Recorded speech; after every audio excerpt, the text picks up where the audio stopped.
Halo sahabat sehat Apoteku, kembali lagi di podcast Apoteku. Bersama saya, Marita Purnama akan memandu podcast pada hari ini. Nah, di episode kali ini kita akan berbagi informasi terkait tentang informasi kesehatan dan juga obat-obatan. Tentunya bersama salah satu narasumber kita yaitu apoteker di Apoteku. Jadi langsung saja kita sambut narasumber kita hari ini yaitu Kak Wira. Terima kasih atas sambutannya. Perkenalkan, nama saya Wira.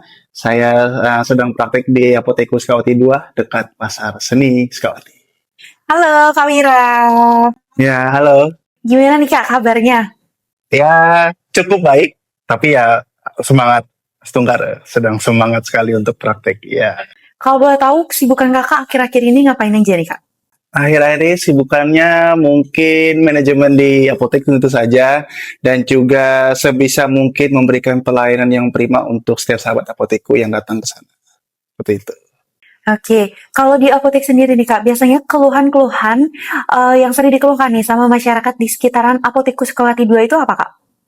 Banyak sih, mungkin keluhannya sudah pasti flu, sakit kepala, atau mungkin keluhannya gatal, ya seperti yang kakak bilang sebelumnya, terutama gatal, kurap, atau misalkan orang Bali bilang upas, jamur, dan ya macam-macam lagi ya seperti kita tahu orang apotek mungkin penyakitnya macam-macam ya.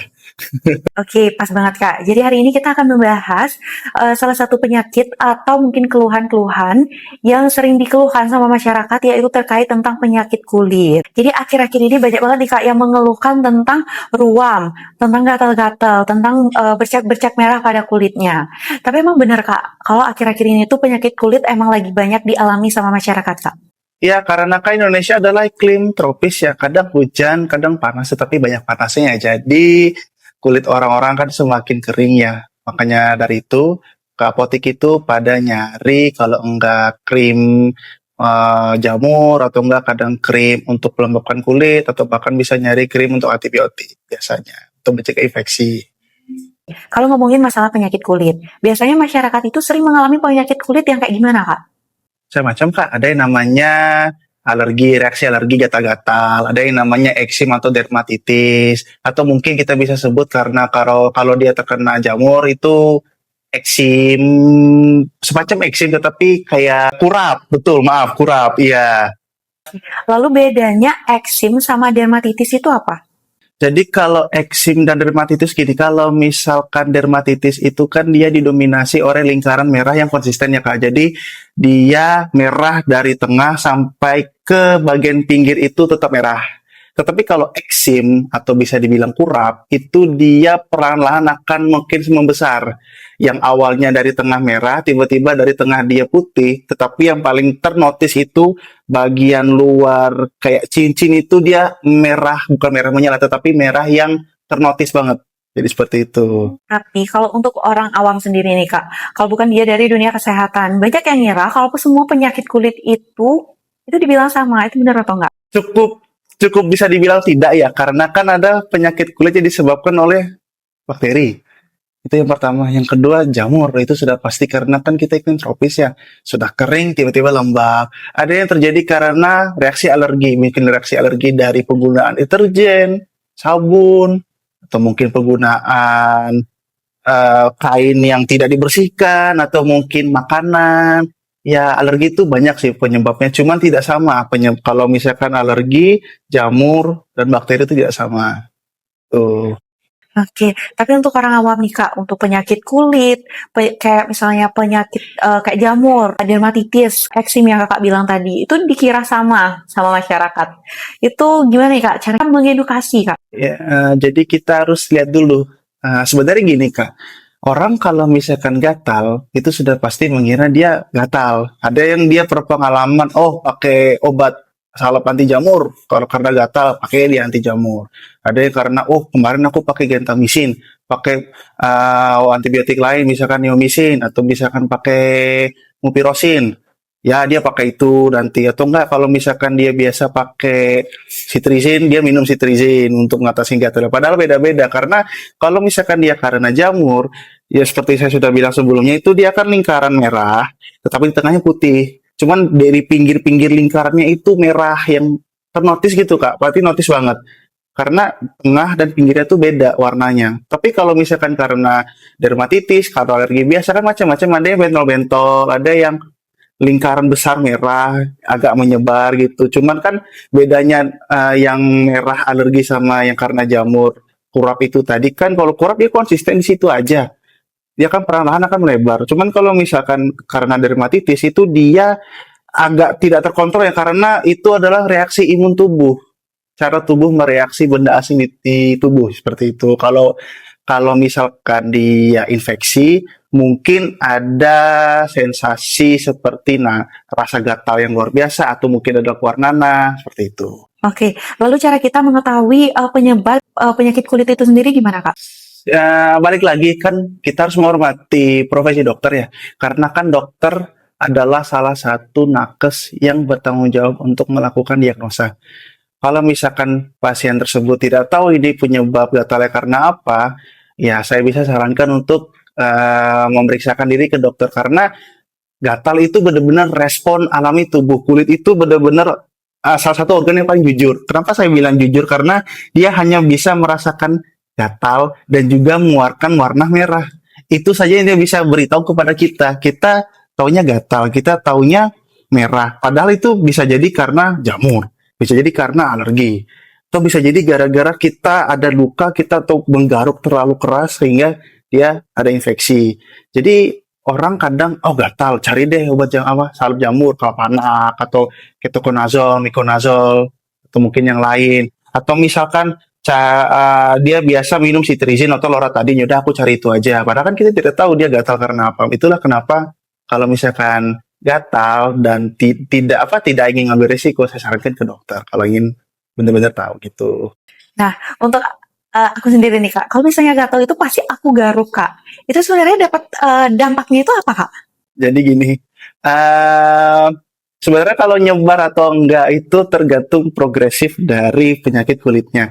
Sebenarnya kalau nyebar itu pasti akan nyebar kalau misalkan dia sudah terkena infeksi bakteri atau bahkan jamur. Cuman dari konsep yang pertama yaitu rasa gatal. Kalau kita garuk terus, kulit itu akan terkikis karena kulit itu sebisa mungkin mencegah benda asing masuk, tetapi dia tidak ingin air yang ada di dalam kulit itu keluar. Kalau kita garuk terus, itu air akan keluar sehingga kulit akan makin kering, akan makin, bagaimana ya bahasa Indonesianya ya, akan makin terpapar sesuatu asing, benda asing itu akan semakin masuk ke dalam kulit. Jadi ya semakin tidak berdaya begitu loh.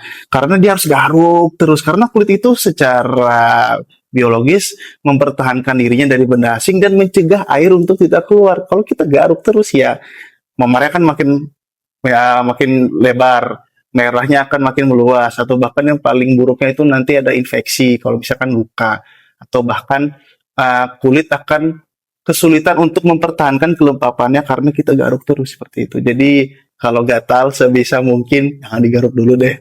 Kalau misalnya kita kena jamur nih, Kak, di rumah gitu, itu cara yang paling ampuh kalau misalnya kita nggak punya salep gitu. Gimana caranya kita untuk langkah pertama gitu, Kak, sebelum kita membeli obat ke apotek? Jadi kalau misalkan gatal, yang pertama kali dilakukan adalah sudah pasti sebisa mungkin kita cuci dulu, karena jangan sampai kita terpapar benda-benda atau suasana yang kotor, karena itu akan semakin memperparah keadaan. Karena gatal itu adalah reaksi dari imun kita. Imun kita ini sebenarnya sayang sama tubuh kita, cuman sayangnya itu terlalu berlebihan sih. Jadi kadang merahnya kalau nggak di tangan tiba-tiba nyebar ke dada, tiba-tiba nyebar ke lipatan tangan, habis itu nyebar lagi ke bawah. Itu benar-benar murni reaksi tubuh mempertahankan tubuh dari benda asing. Cuman karena caranya itu yang melindungi kita, makanya ada sensasi gatal, sensasi merah, sensasi bintil-bintil, ya bintil-bintil yang kayak upas itulah di sinilah.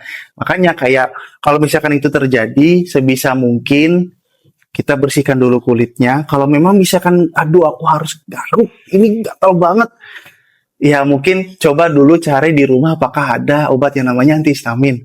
Atau mungkin kita coba pelan-pelan dulu cari apakah ada salep kortikosteroid yang ada di rumah. Cuman kalau misalkan belum punya, mungkin boleh ke apotek, karena memang obat antihistamin itu benar-benar bantu banget untuk menghilangkan gatal, karena kan dia bekerja untuk untuk ngasih tahu otak bahwa aduh dikurangi dong apa sensasi gatalnya, karena kan dia ngeblok histamin. Histamin itu memberikan sinyal gatal kepada tubuh dari otak. Makanya dari itu kalau gatalnya nggak tertahankan minum 2 antihistamin, misalkan citrizin atau loratadin. Cuman kalau misalkan gatalnya hebat banget sudah minum itu nggak bisa, mungkin kita bisa pelan-pelan pakai salep kortikosteroid seperti mungkin desoximethasone. Mungkin itu terlalu kuat, atau mungkin bisa menggunakan obat hidrokortison deh yang kortikosteroid yang agak lemah seperti itu. Itu kalau misalkan gatalnya benar-benar nggak tertahankan, misalkan aku harus garuk. Memang sih kita kan tubuh tuh jujur, apalagi kulit kalau udah gatal pasti susah rasanya nahan untuk garuk.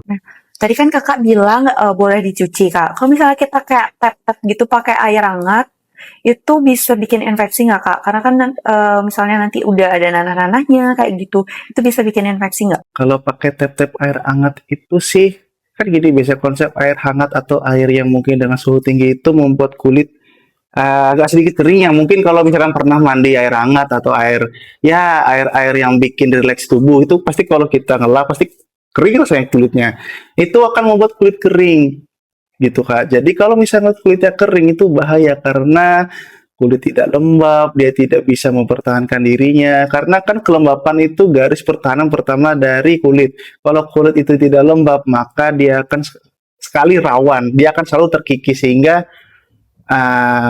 bakteri atau benda asing itu akan masuk dan imun kita akan semakin galak. Jadi seperti itu. Lalu bedanya alergi sama jamur itu apa kak? Caranya kita membedakan gitu gimana? Beda.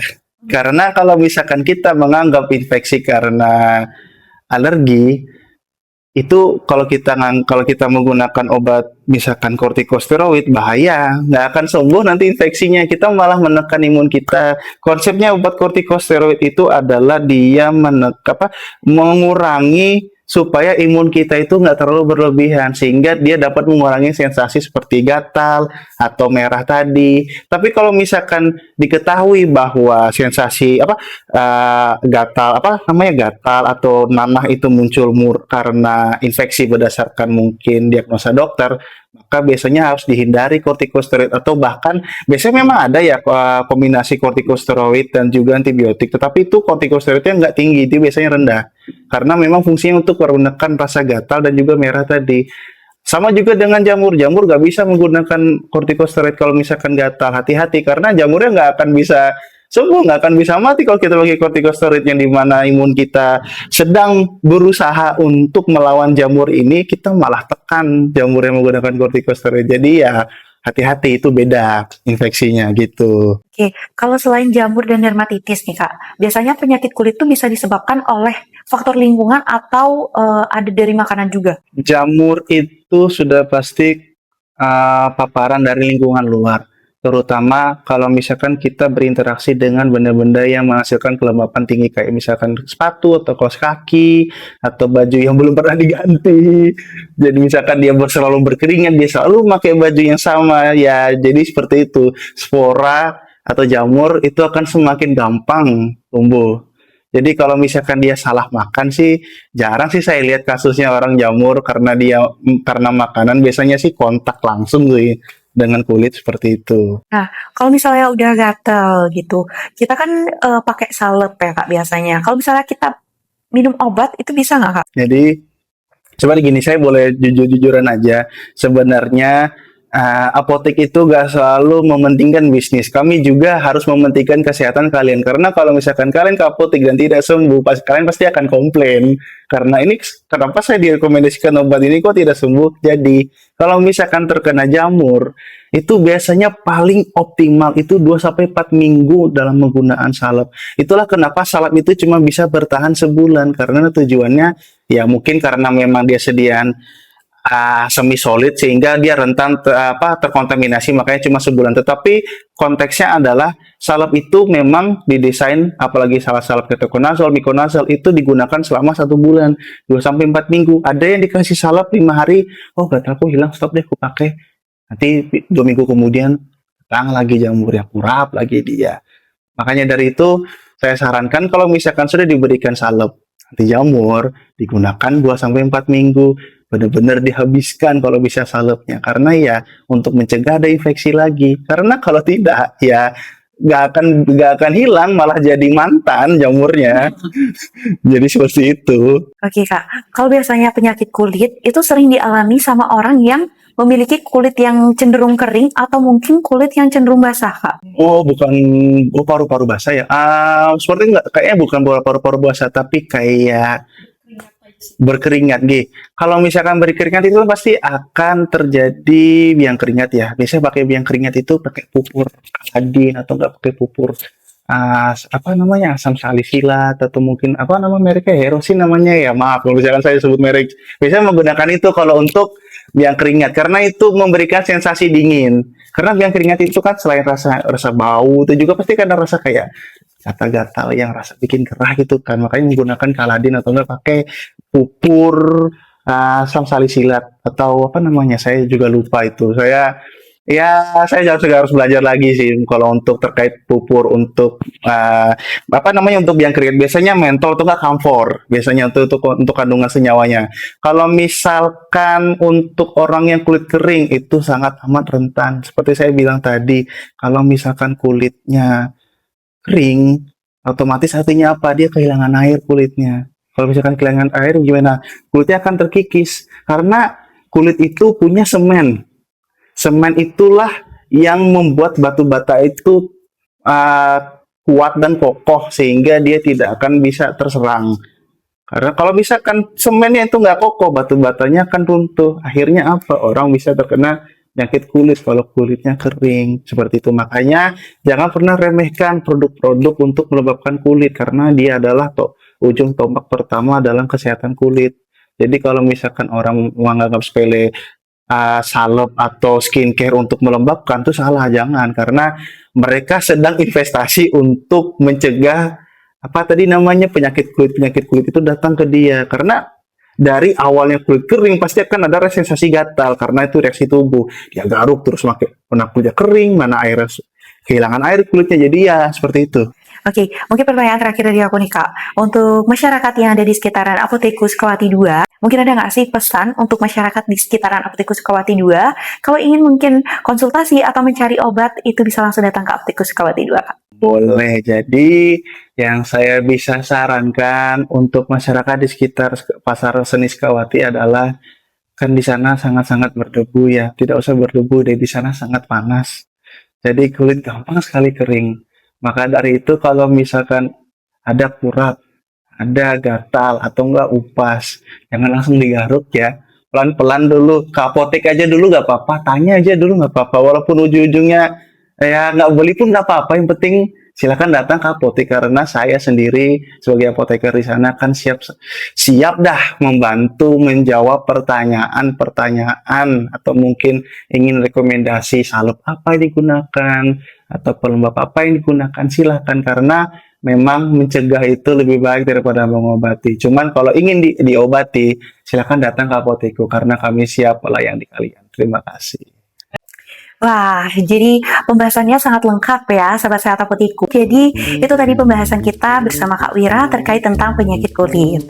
Dan untuk sahabat sehat Apoteku yang ingin konsultasi langsung dengan apoteker di Apoteku, bisa langsung datang ke apoteku terdekat. Dan saya, Marita Purnama, pamit undur diri. Sampai jumpa di podcast selanjutnya. Bye-bye.